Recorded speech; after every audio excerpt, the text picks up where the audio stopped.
People say like, do you prepare your sets? And I'm like, I do something like for radio and stuff, but when it's a crowd, it's interactive almost. Oh my god, this is gonna sound so corny, but it's like a conversation, like you interviewing. You can't just go with questions and then just ask 1 through 10 or whatever. Welcome to Making Conversation with me, Grant Brydon, a podcast about music, creativity and careers. For this series, I've sat down with a range of artists and creative professionals in order to learn about how their unique experiences and perspectives can help us in our own creative and business practices. For this episode, I spoke to DJ and promoter Annie O. Annie was born in Korea, grew up in Toronto and moved to London for university with dreams of becoming a fashion designer. However, she fell in love with the city's club and music scenes and began working in the music industry while promoting and DJing on the side. Now a full-time DJ, she runs her NightDreams parties and has monthly shows at Rinse and Foundation FM. We spoke about the different approaches she takes to playing in clubs and on the radio, and how she's had to constantly step out of her comfort zone in order to progress with her career. What was your first memory of music? Not necessarily like nursery rhymes and stuff like that, but just some sort of music that you connected to. It's so funny that you say that, because the first thing that came to my mind was when I think I must have been like 3 or 4, and was it Aladdin? Right. Or some Disney song, and I was like dancing around my house listening to that. Yeah. And like trying to do like ballet and shit. Right. And then what, I guess like popular music wise, beyond what? No, but it still counts obviously. Yeah. My first album that I bought was Robin. Okay. Before Robin is Robin now. She was like, she's a pop star now, but like she did this song called Show Me Love. Do you remember? Yeah. Show me love. Show me right? Huh? I don't know. That was the first CD I bought. Right. Yeah. But the biggest like pop stars, I was really into pop. I'm still really into pop music. Because you're into the Spice Girls, right? Which was surely before Robin. 97. Robin, Show Me Love is 97. Okay. Yeah. And Spice Girls was around that time. Okay. Right? 97, 98. But yeah, Spice Girls, I was obsessed. I had like all the postcards that weren't postcards, they were just pictures. Yeah, I think about it now, I'm like, what are they even? Like, they were just pictures. Yeah. And but you could like trade them, I guess. Yeah, I traded them. Yeah, my sister had those. Yeah. It's mad because when you think about the Spice Girls, you just think it's such a big chunk in music, like history. Yeah. But they were active like 2 years. Yeah. It's not mad. Yeah. I think that's crazy. But then when you're like 7, that's like a third of your life, right? Yeah, I guess. So then from that, what other pop music and what other music were you getting into? Oh, I was like right when like Britney and Christina, that dominated a lot of my childhood. And like boy bands as well. I remember singing along to Backstreet Boys. Yeah. I used to, my closet, there used to be like one on the bottom left side, you can like push all the clothes, and I used to go in there and like sing because I wanted to be a pop star. I did audition to be in a K-pop group. Did you? Yeah. How old? Like not that young. I think I was like 12 or 13. Because you were born in Korea and then I was born in to... South Korea, and then my family, we moved to Toronto when I was 6. Okay, so you were in Toronto when you auditioned. Because these Koreans, they like send over like agents and shit, right, to like audition kids. But the K-pop career never took off. Weird. Not yet. So weird. I don't know why. I have the whole package. I don't understand. Can't remember lyrics to Robin, but could have been a pop star. So were you also into K-pop as well? No, I don't really listen to K-pop now either. Don't really know where to start. What music were your parents listening to? Do you know what, like DJing and stuff, everyone kind of like asks that. Like, what music did you have in your house? Like, what music were you influenced by? And I swear to God, there was no music in my house. Right. My parents don't listen to music. Okay. Which is so crazy to me. Is that something they've like decided, or is it just sort of like they're just not really interested? They're just not into music. It's so weird. Yeah. And like after I moved out, they were like, the house is so quiet. I'm like, because you don't play anything. Like it's so crazy. Like when my mom cooks and stuff, you know, like when you're doing chores or whatever, like I'd put music on, but like my parents like watch stuff. They watch a lot of like Korean dramas and stuff. Okay. But like they just don't listen to music. It's so weird. So were they supportive of the music, of you being into music, or were they against it, or were they just kind of indifferent? I think it started off probably as indifference. I don't think it was like music specifically. Like my childhood was weird. I don't think they'd like the music I'm playing. Although I did send my mom like a playback to the like one of my Rinse shows. Yeah. And she just wrote, "This is good, dancing." So she did like it. But it was like, I think that particular mix was like quite grimy or like quite tribal.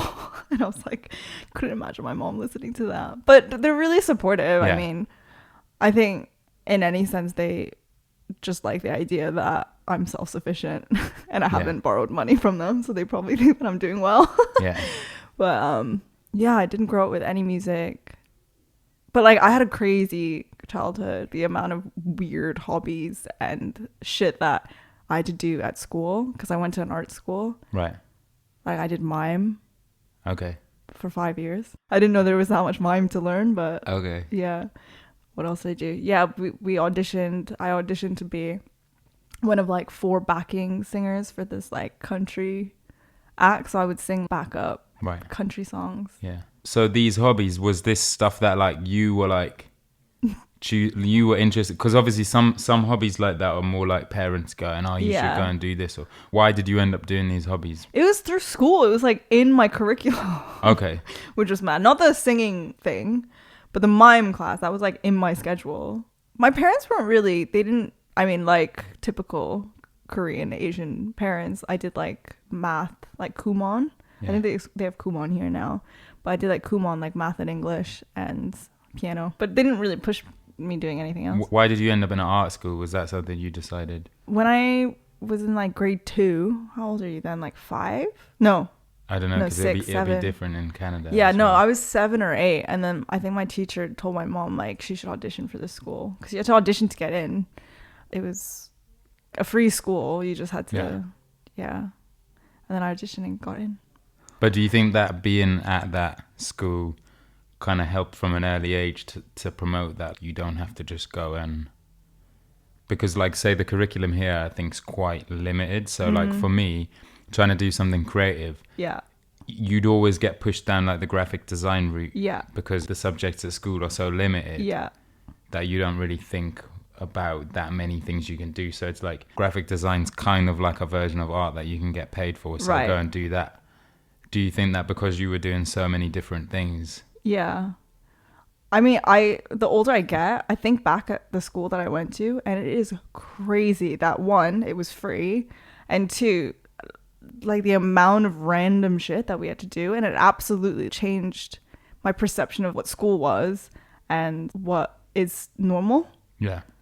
And I couldn't imagine doing anything not in the arts, like anything like admin based. Like I just can't, like that's not the life I know. Yeah. If you know what I mean.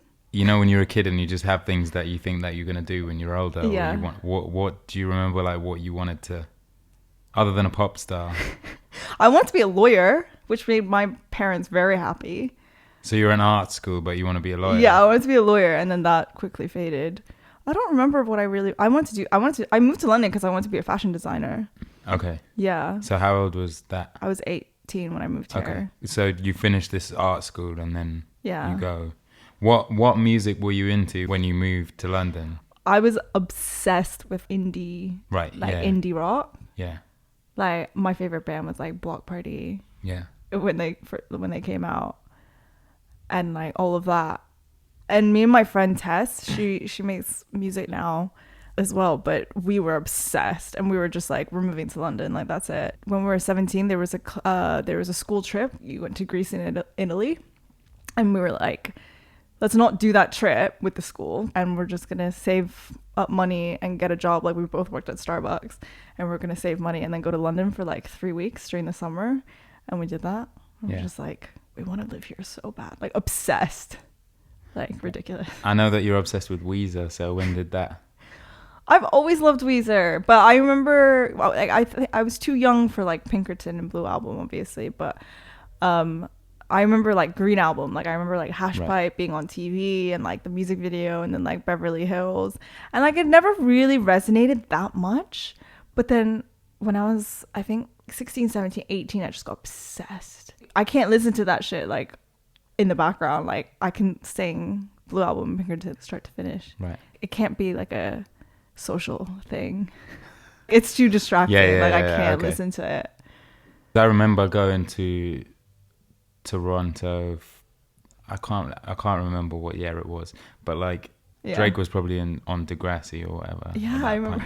I've seen an interview where you talked about how people are like, oh, being in Toronto must have been so cool. I mean, I really liked the city when I went there that first couple of times, and I did like the hip hop scene there, but it was very like grassroots. It was very like b-boys outside of the what's the square called again? Dundas Square. Yeah Where they put all the Spotify adverts. Yeah It was like, but it was that kind of scene at that time.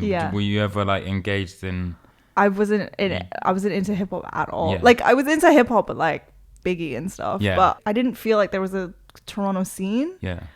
I think the music scene in Toronto has grown a lot since I've left.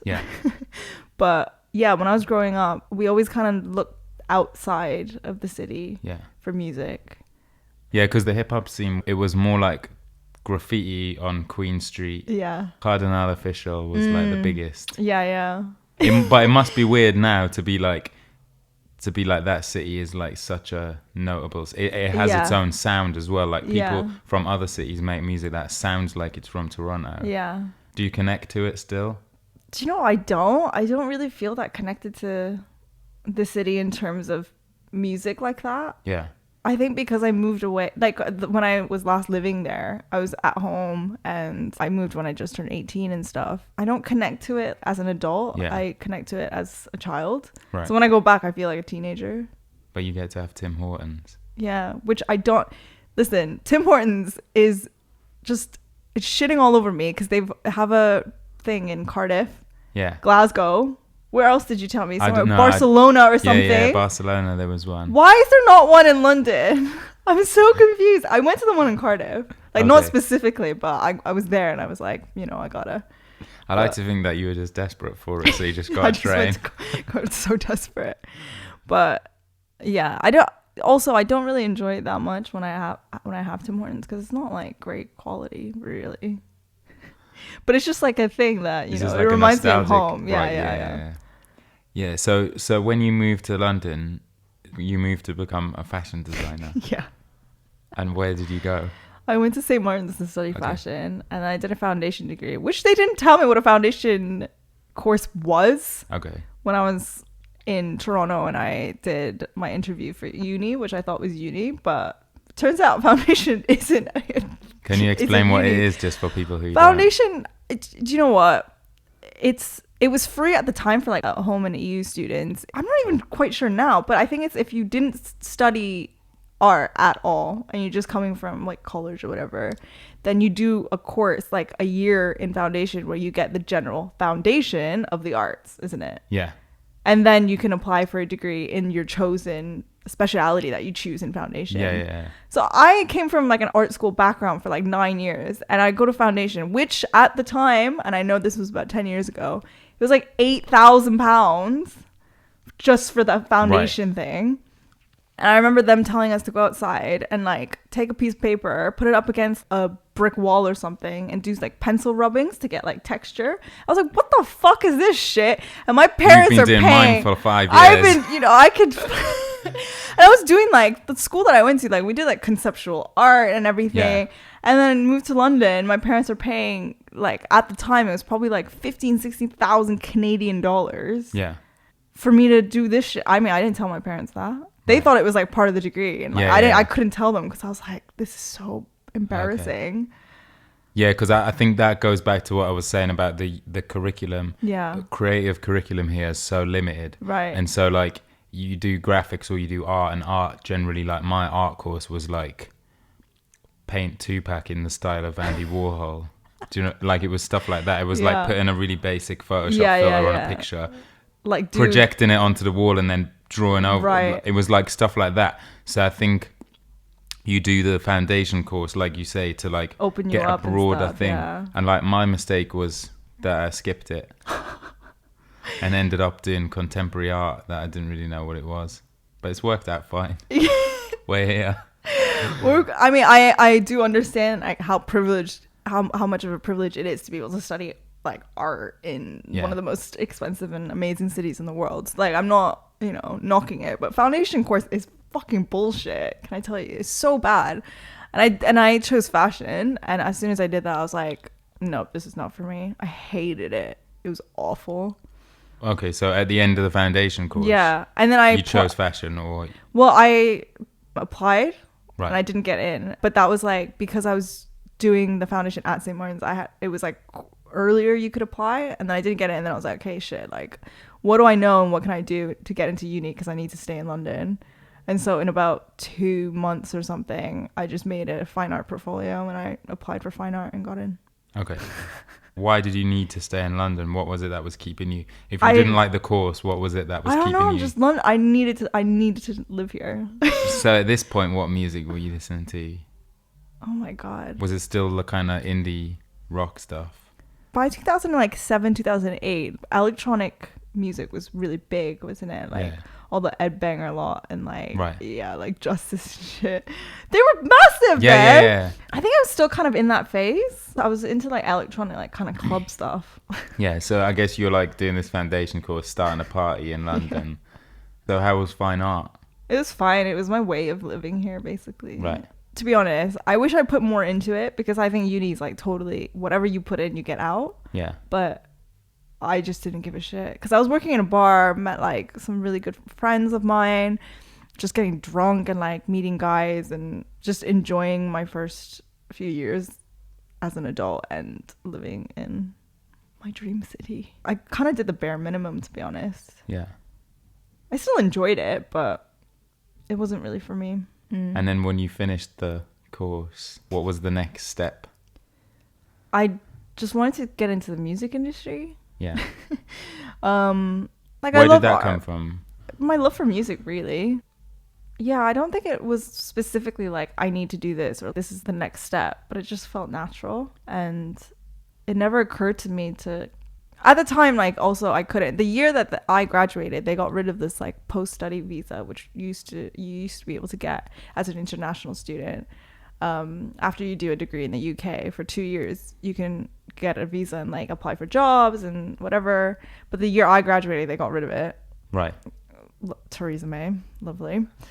And yeah, I remember just being like, I don't know how I'm going to stay here. I don't know how to live here. Right. And I was with my boyfriend at the time, and we got married. Okay. And so you're trying to get a job in music. So where did you go? How did you? I did so many internships. I did an internship at Sony doing like marketing. I worked at a music PR company for a bit. I did like a management company. Yeah, I did all sorts, and then got a job at a booking agency, and I was there for about 3 years. How was that? It was good. I just knew that I didn't want to be an agent. Right. I don't think I'm cut out for it. I don't think I have the personality for it. What is the personality that you... Okay, I'm not a pushover, okay? But like kind of being stern about money, I find it very awkward. Yeah. And that's a really important part about being an agent, isn't it? So, and also I want to create, like I wanted to be immersed in music, and there are aspects of that, definitely. And you can take artists on really early and develop them and stuff.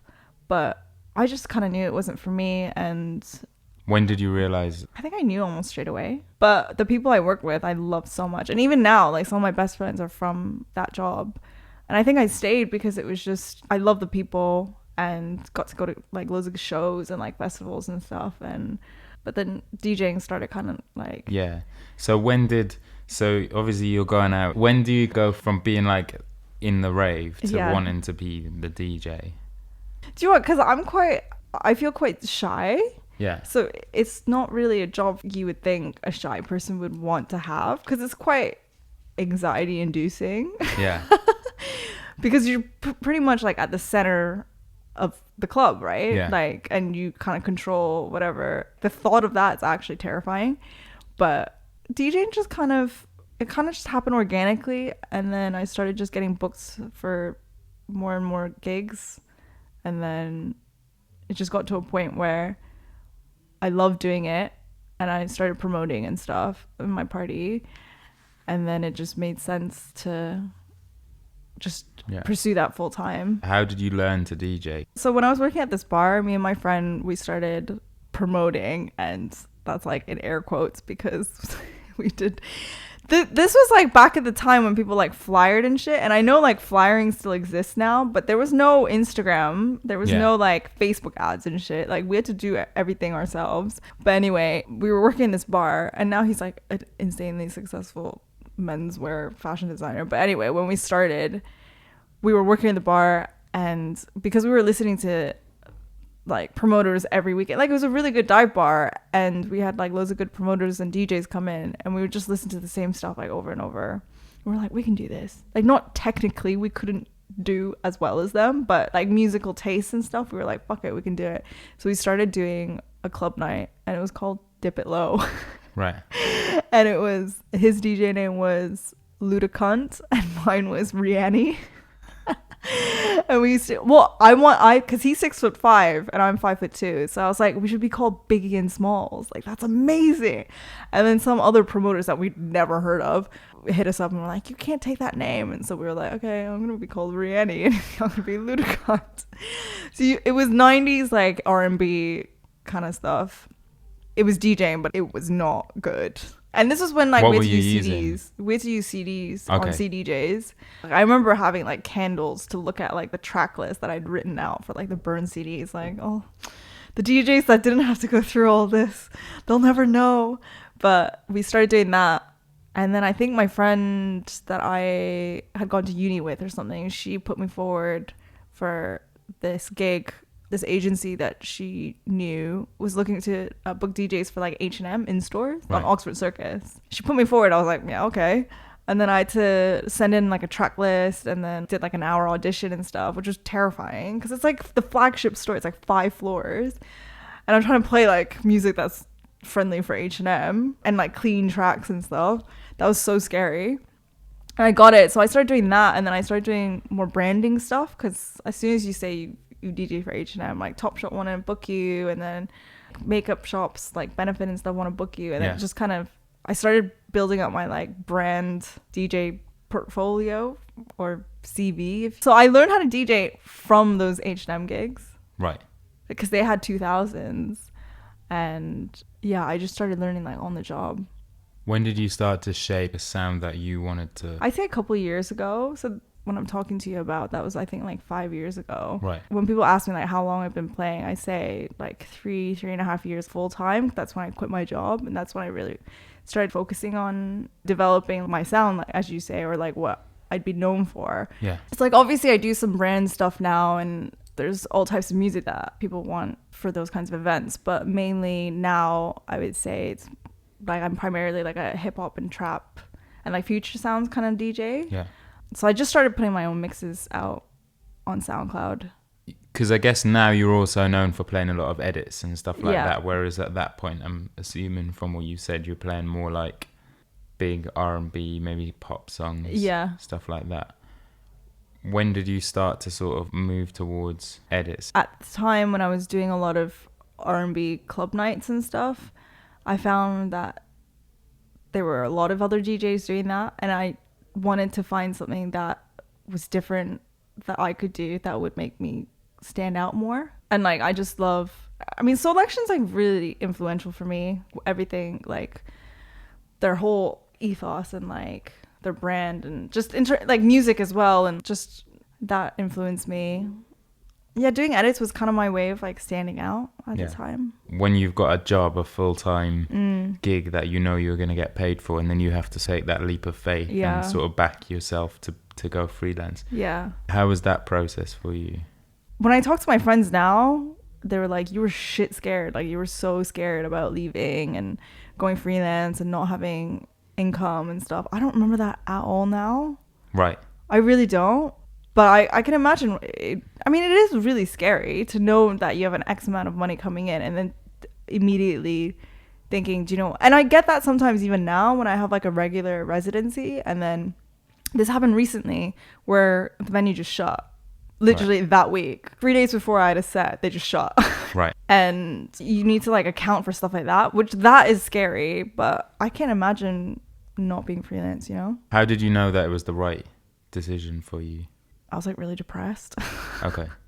And I was working a lot because I was picking up a lot of sets and working full time, and I was just run down, ill. I didn't have all the weekends. I'd be drinking and DJing, and then I wouldn't have time to see my friends on the weekends, and then I'd go straight into work. So I was just working pretty much like 6-7 days a week. I was so run down. I was ill all the time, and I just felt like, yeah, I think that attributed a lot of the reason why I was so down. But also I think for me, when I go through bouts of like depression, it's like my brain telling my body almost like something's not right, you need to change something.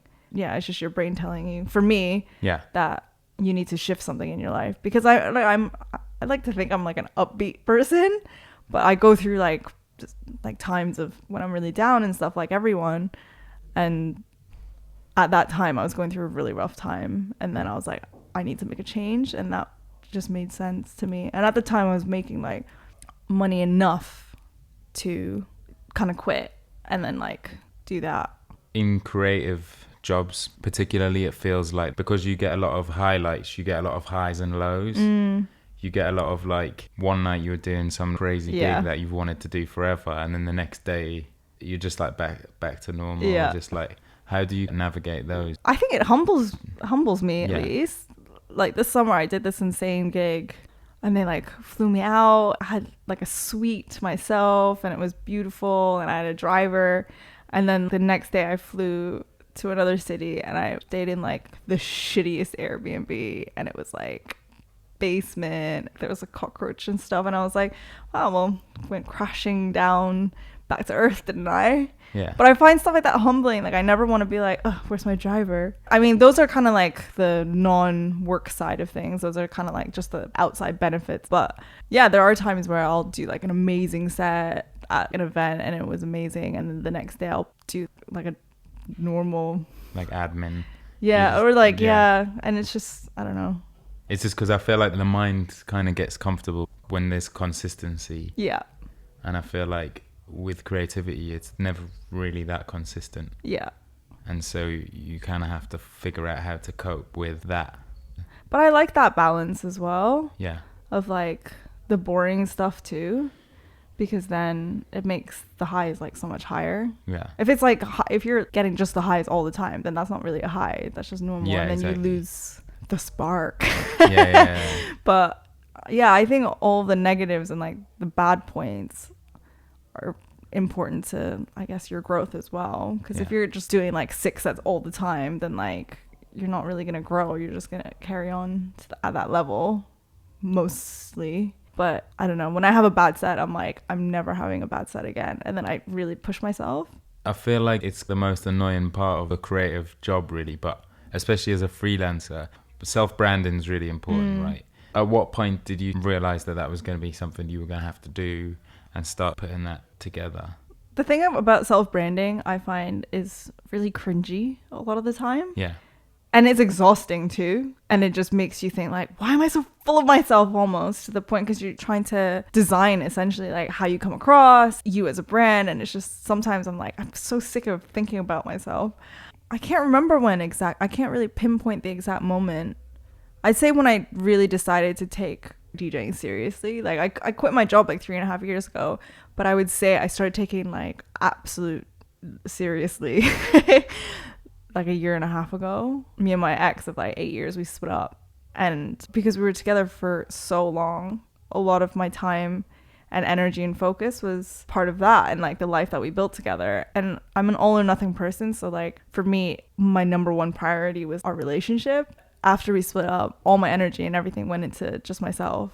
And I'd say about then I decided that it's either succeed or die. So, Right. so might as well give it a go. Yeah. What's your kind of like relationship with Instagram? Like, have you found a balance on how to use it? I love Instagram, and I use Instagram mainly because like my Twitter is quite sad. Like I find Twitter really difficult. Like Right. I really have to push myself to like do a post, and I'm like, it shouldn't be this difficult. So Yeah. like I'm thinking about getting rid of it. But Instagram, because it's visual, for me, I respond better to like visual stuff. So that's what I focus on. But I don't know, like I think it's just important to just remind yourself it is silly. When I'm like, oh, I need to like have this so I can post about it. It is silly if you do stress about it. Sometimes like I do catch myself and I'm like, stop it. It's fine. No one's going to die. Like you could do this post tomorrow or whatever. But to think about how amazing it is to have a free service where you can pretty much, like it's pretty much my CV, right? Yeah.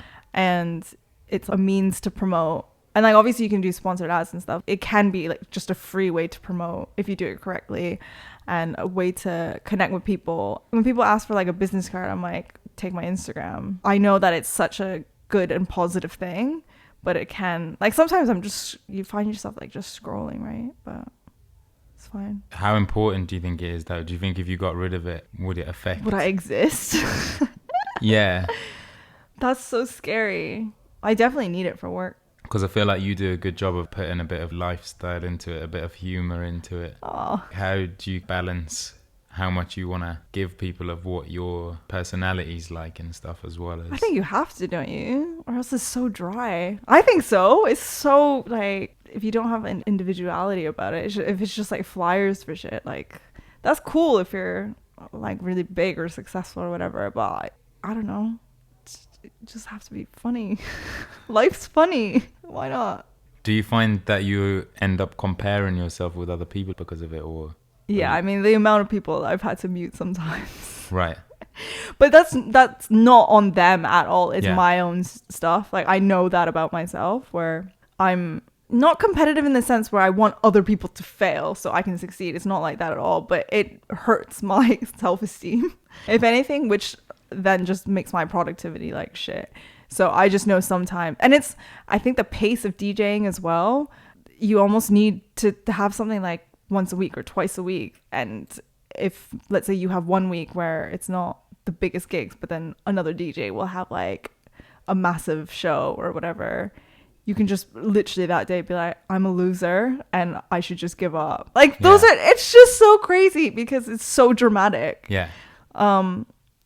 So there are times where I don't really watch stories that much. Right. Because I have really bad FOMO and then I just can't deal with my life. But with posts, it is good to keep up with people and stuff and like kind of see like who's playing and parties that I want to go to or whatever. But a lot of the time I have to have my blinders on. Is it hard to go from like when you're at the agency, obviously you go into a lot of live music and a lot of shows, and now obviously you do get to do that, but also a lot of it is driven by what you're booked for. So like quite often if I'm going to a gig or something and I hit you up, you've got a gig somewhere. Do you find that like you end up missing out on a lot of shows that you want to go to? Gig wise, I mean, you're so bad at that. You make me feel so much FOMO because you go to a lot of shows that I want to go to.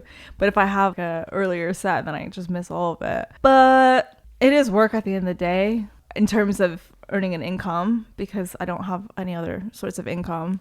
It's a lot of the parties that I get FOMO a lot. If I'm playing at another party and I want to be at another party, what I mean. Yeah. Even though the party I'm playing at's obviously lit, right? Because I'm playing. But if my friends are somewhere or whatever, I think that my goal for the next like year, I'd say like 12 months, is to do less but bigger. I don't know. So speaking of parties, I didn't even realize that you started by trying to be a promoter. So I guess that promotion side's always been something you've been interested in. Well, promoting is like gambling.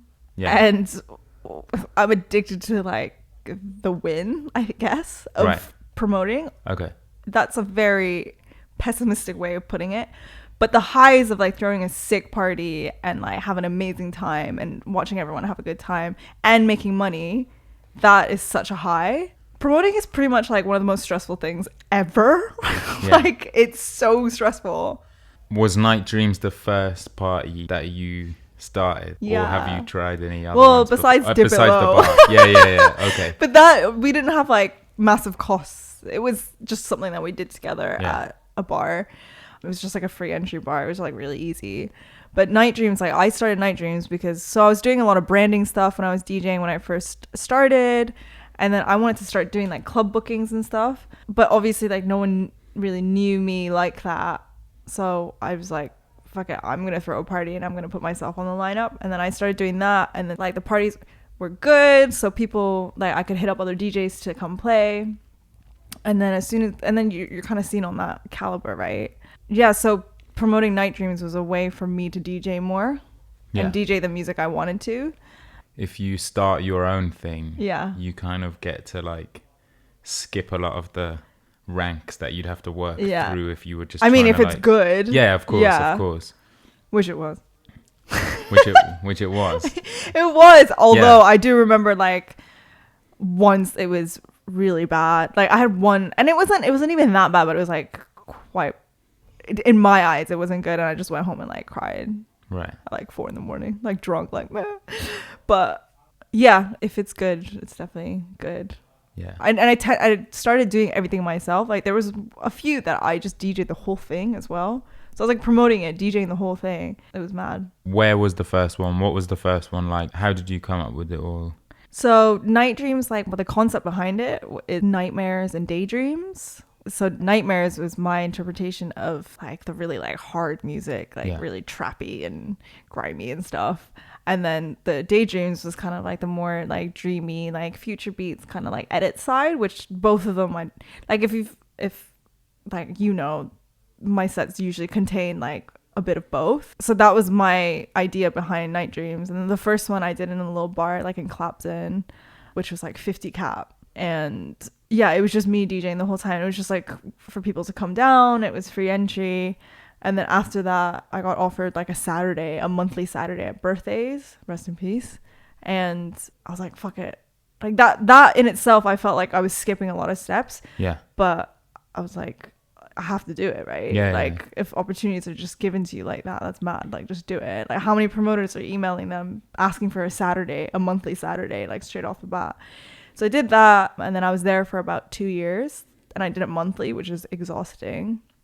And then now it's at Miranda Ace Hotel, and I've been there since. It's almost been a year, but it's bi-monthly. So it's. Oh my god, where's this time going? That's another thing that I'm really interested in is the fact that you aren't just a hip hop DJ or just a future beats or whatever. It's like the mix of everything. Why has that been something you've been interested in? It's just what I'm into, and I just want to stand out. Yeah. I just want to feel special. That's just what I like. And that's the whole idea behind NightDreams, really.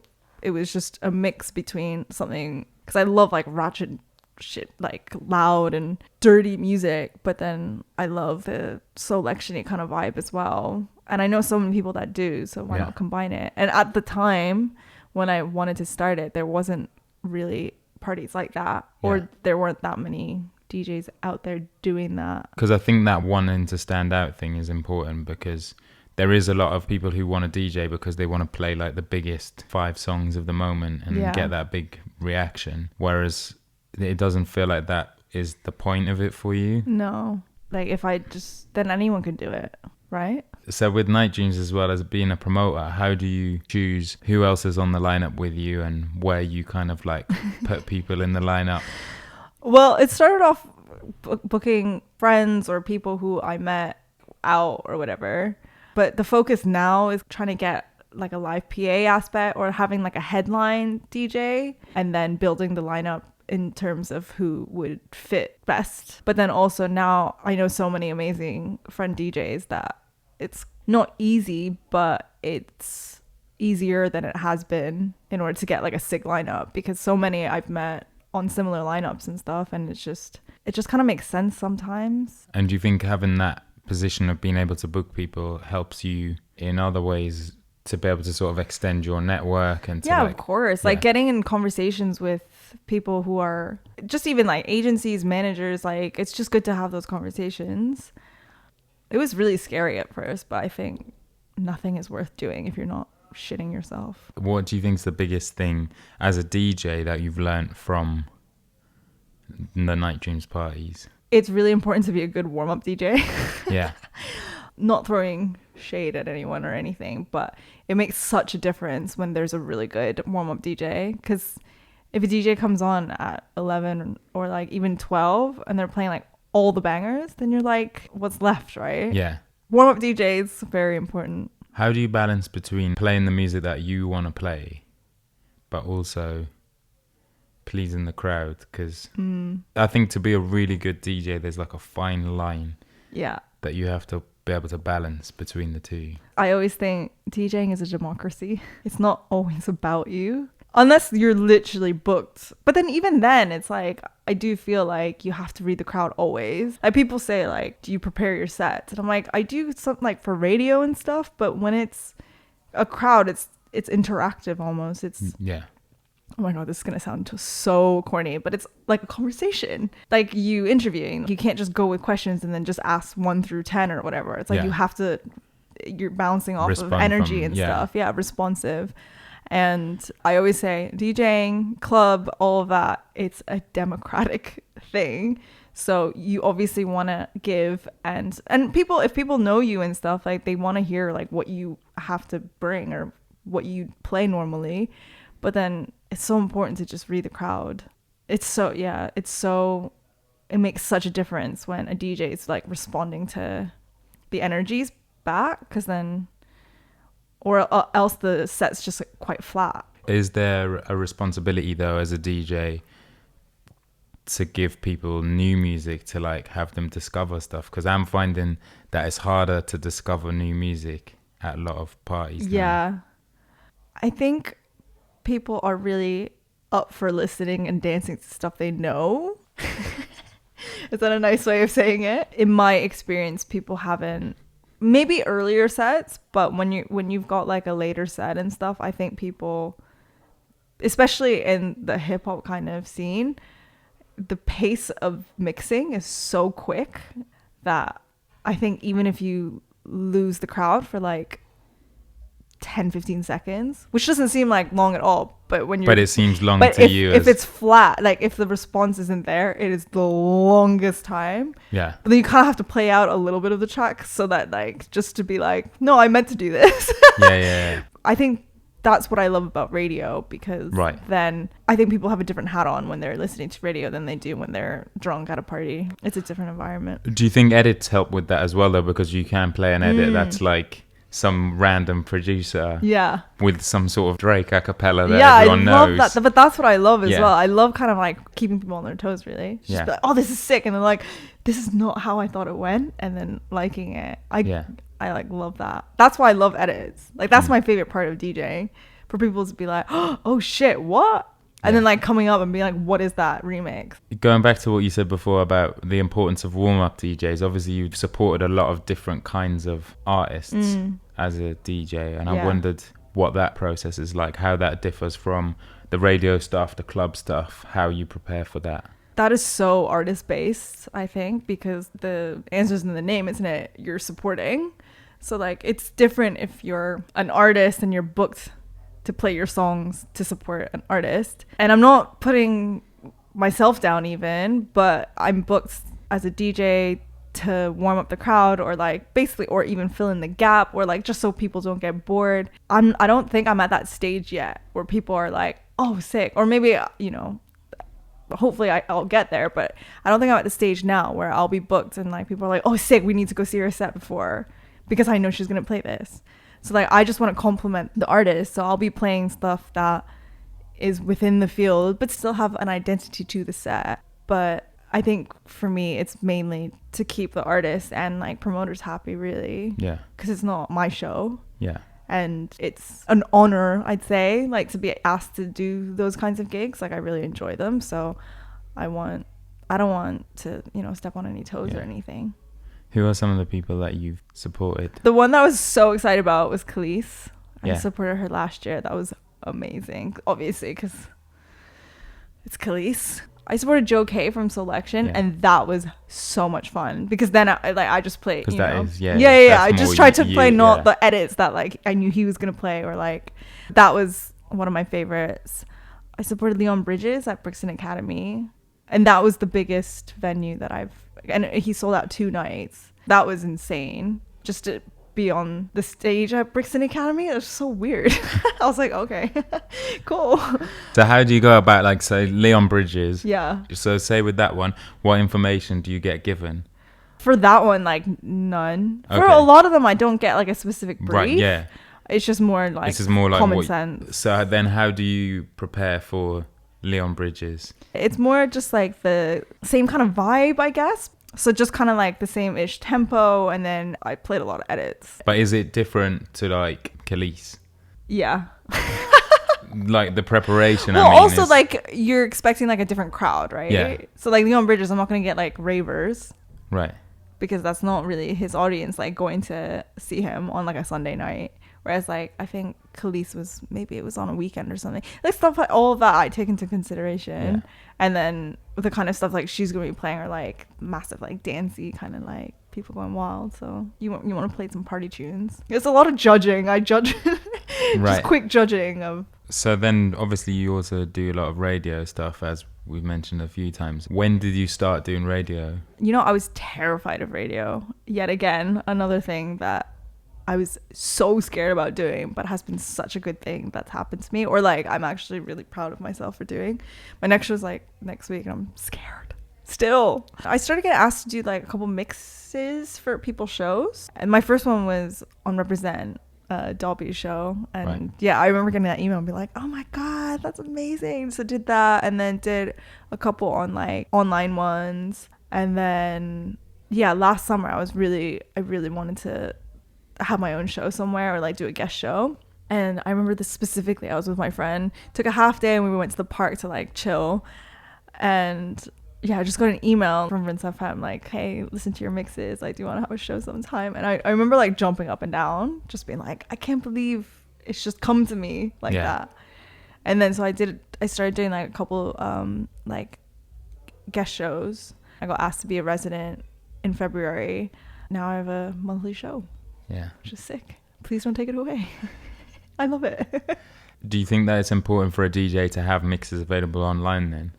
Yeah, 100%. Especially if people are starting out, I think. Because I get people emailing me a lot asking to play my event. I tend to only kind of book people that I've either seen before or they've played on lineups that I can trust, if you know what I mean. Right. So like having a mix online, then you can kind of get an idea of their musical taste. And like sometimes if they label something like all the bangers of the summer, and then you listen to it and it's like not all the bangers of the summer, you're like, so you have a different idea of what you think are all the bangers. Do you know what I mean? Yeah, like yeah, you just yeah, kind of right. like their interpretation of it and stuff. So But would you expect, like, obviously a mix that's online to be different to what would be played in the club? No, of course. Like that's a very literal and Yeah. way of explaining it. But yeah, like I just started putting mixes online, and then I always think like they're there, so anything I just like do more, and then like more can happen. They're almost like a business card, I guess. Yeah, but like you would expect maybe deeper selections and stuff online then. Yeah, of course. Yeah. If I had to give my advice to people, is like literally just keep doing so much, because it's just maths, isn't it? Like the more you put out, the more likely it is that something's gonna happen out of it. And like I've worked really hard, but like also I've been putting a lot of stuff out there and doing stuff on my own, like being proactive, which has luckily helped in the right people maybe seeing it and then getting in touch. And on radio as well, with your show, you're not just going on and just doing a continuous mix and then that's it, you're done. Yeah. You kind of have to get guests on and then you have to interview them. And how did you adapt to fit that format? Well, on Rinse, when I first started, I started getting like late night slots. So I was doing like 11 p.m. I think once I had a 1 a.m. one. And for me, it made sense to do just the mix. Yeah. Because I think late night, it's more, that kind of thing. But then when I got the residency, which was about 5 months after I started, they gave me like 11 a.m. on a Monday. Right. And I was like, okay, maybe try out interviews. And the residencies are not like permanent. So I was like, how am I going to like stand out? And to stand out is like to get guests on and like do it that way and still do mixes, because I do my show's 2 hours now, so I do like a mix and I interview someone and then do a mix or like introduce a track and stuff.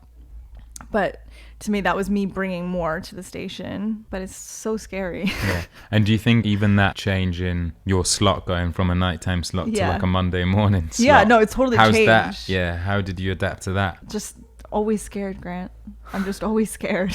And I'm always scared, and I'm trying to do something that adds to whatever platform or job I'm doing, because then there's 100 other people who want to do what I want to do. Yeah. As well. But like you said before, there's no point in doing it if you're not scared. Yeah, I know, right? But this scared always. Just why can't I just get used to it? Just need to chill. Yeah. I don't know if you ever get used to it. Oh my god, then this is it for the rest of my life. Every day Living before NightDreams, every day I'm like, I don't want to do it. I'm scared. What is it then that keeps you going? The high after the event or the show. Like after the best time to talk to me or ask me for shit, it's like right after I've done radio or like the day after my event if it's gone well. How do you go about like discovering music for the show? How do you normally come across stuff? Edits wise, it's definitely SoundCloud, and it's like the SoundCloud black hole of like you're just on there for hours and the related tracks, the producers, related artists and stuff, and then it's 3 a.m. and you're like, what is music even anymore? I've just gone 4 hours of like So you tend to search for that stuff rather than being sent it. Yeah, but like new normal music, I get sent quite a bit now. And when I first started, I was like, oh, I want to play everyone. But then it's like, actually, no, I should play what I like. I'm still learning. I still feel quite new because although I've been doing it on Rinse for a year, if you think about it, that's 12 times. Yeah. It's actually not that much. So I'm still kind of like trying to find my way and like be less scared. But I do a podcast as well, but that's definitely helped. I thought you were going to ask about it earlier, but yeah. So you do a podcast about Gossip Girl? Yeah. But you don't post about it on your No, it's off brand socials. But it does quite well though, right? Yeah, it does in its own little world. What made you decide to like put that separate? I think it's really important to be very clear in your social media because people don't want to figure out who you are. You are just like what you present to them. Yeah. And I think for me, because I'm still like kind of, I would say starting out, I wouldn't want to confuse anyone to be like, oh, she loves Gossip Girl. She's doing. Well, why do you think I've posted about it a couple of times, but it's not in like the main thing because that's not my main thing. Well, you brought it out. What's it called? Just in case people want to find it. If people want to listen to it, it's called Who the Fuck is Gossip Girl? And the concept is, so I do it with my friend Gav and Kate. And Gav's never seen it. And Kate and I have seen it. So we know who Gossip Girl is. And we pretty much watch every episode of 7 seasons. And we analyze each episode. And then at the end, we ask who the fuck is Gossip Girl? And then he guesses. But it's not like that deep. It's mainly just us chatting shit. But I was DJing once and then I finished my set and then apparently someone came up to like my friend was like, is that Annie? And they were like, yeah. And he's like, does she do a podcast about Gossip Girl? So I got recognized from the podcast, but that's so strange because when I DJ there's no voice and when I'm podcasting there's no face. So how he knew. How do you think that you learn all of this stuff about branding and what's off branding? How do you think you learn to like curate all of that stuff? Quite common sense though, isn't it? To me, it feels quite natural. Yeah, just be a DJ. Postcode DJ. What do you think is the most difficult thing that you've had to overcome so far in your career? Wow, no one's asked me that before. Interviewing people on radio is been like a big thing for Right. me to accomplish and to keep getting better at. Promoting is really difficult too. I think the biggest thing for me is like constantly putting yourself out there. And because I don't have a DJ name that's not me, like, you know how some people have like a word or whatever and that's Yeah. who they are, but like my DJ name's like my name. Yeah. So it's like that. I think to constantly be putting myself out there and try to constantly promote myself is like very difficult for me because it doesn't really come that naturally. Yeah. So I think when I do post or whatever, I kind of see it with a different like point of view rather than being like, oh, it's me. I think that, yeah, when I have like bad days or whatever and then like you're sad in bed and then you have to post like, oh my God, this is the best party ever, like come. It's like having to constantly push yourself because you're freelance. That is something that I'm proud of. And to not get discouraged when bad things happen. Yeah. Because like I'll have bad sets and stuff and then I'll think, oh my God, my life's over. Like people are going to think I'm shit and whatever. It's like people are allowed to have bad days. Like people have bad days at work all the time. Like I'm allowed to have, like, just to not be so hard on myself. With the self-promotion stuff, do you think it's hard because also you work in the thing that you love doing anyway? So like if you aren't DJing, you'll probably go to a party. Yeah. You probably know a lot of people there. There'll probably be promoters there. Then you're kind of back on the self-promotion thing, even though you went out to have fun. How is that? Yeah, it's that's it. Also, when I don't have a set, sometimes I feel inclined to go out because it's technically beneficial for me or work-wise. Like so since me and my ex split up, like I've been going to way more raves and like all of that. There's so many DJs out there that to meet a promoter in like face to face, have a drink, like have a chat or whatever, puts you forefront in their mind to book you. And I'm not saying that's the only reason why I talk to people or anything like that at all. But if you're out and you're active, you know, you're having a good time, people want to be around energy like that. People want to get to know you and stuff. Like that is hard. When I've had like a really long week and then I have like a Friday night off or something, I'm like, I still feel like I need to go out and like either support my friends or whatever. And then you think like, oh my God, I'm just complaining because I have to go to a party and like chat to my friends and get free drinks. That's not a problem. But then, you know, when you're just exhausted, I think for me, the lack of sleep it's hard. I gotta moisturize, man. Gotta keep looking young. Not getting enough sleep. So with the interview and stuff, what was the first radio interview that you did? Oh my God, the first one was Masterpiece.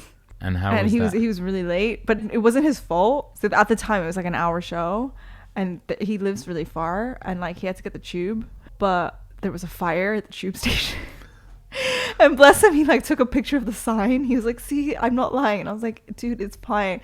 But he got there, I think 1:45 or 10:10 before the hour was up. And I was really stressed about it because I was already nervous. And then anything that you do live is just going to be like that, right? But yeah. And how have you like worked to improve? I listen to my interviews. Okay. So I kind of like mentally make note of like things that I think work or don't work. I started off, like I said before, just had questions and then just would like roll through them. And then it's just like, it's so dry. Like, who wants to listen to that? That's so boring. You're not listening to an interview to like just hear all the facts. You're listening to like someone's conversation and personality and stuff. So to kind of have main points to talk about, but then to listen. Listen and respond. What are you most proud of about what you've achieved so far in your career? I think to be at a position now where I quit my job, and that was scary. Like, I don't remember like the day-to-day fear, but like on paper it is an achievement, which you have done as well. Because the amount of self-belief that you have to have and the motivation and the like bravery, I suppose, doing that, and then to be self-sufficient and to be at a point now where I can kind of like choose what I do, which I didn't for a long time. I'm really proud of that. And lastly, what does success look like to you? I believe success is not the destination, it's the journey. So for me, I don't know, everything that, because, you know, all of this, like playing these parties, yeah, it's great to say. But for me, it's like, I was scared to promote, and then I promoted, and then moving to book artists and stuff, and I'm constantly trying to grow and make it better. To be on a radio station and then be terrified. I couldn't even speak. Once I didn't speak until the end of a 2-hour mix because I was too scared. To then being a resident and then doing interviews, which I was terrified of doing. It's just those little things that I'm like constantly proving to myself that I can do and like get better at. That's success to me. I just have to make myself happy, really. Yeah. Maybe buy a house. That'd be great. Thank you for listening to Making Conversation with Grant Brydon, featuring O Annie O. If you like this episode, then please be sure to rate, comment, and subscribe wherever you're listening to podcasts. You can find Annie at O Annie O on socials and check her monthly shows on Rinse and Foundation FM. You can find me on social media at Grant Brydon. Thank you to Kiki, where this series of Making Conversation was recorded.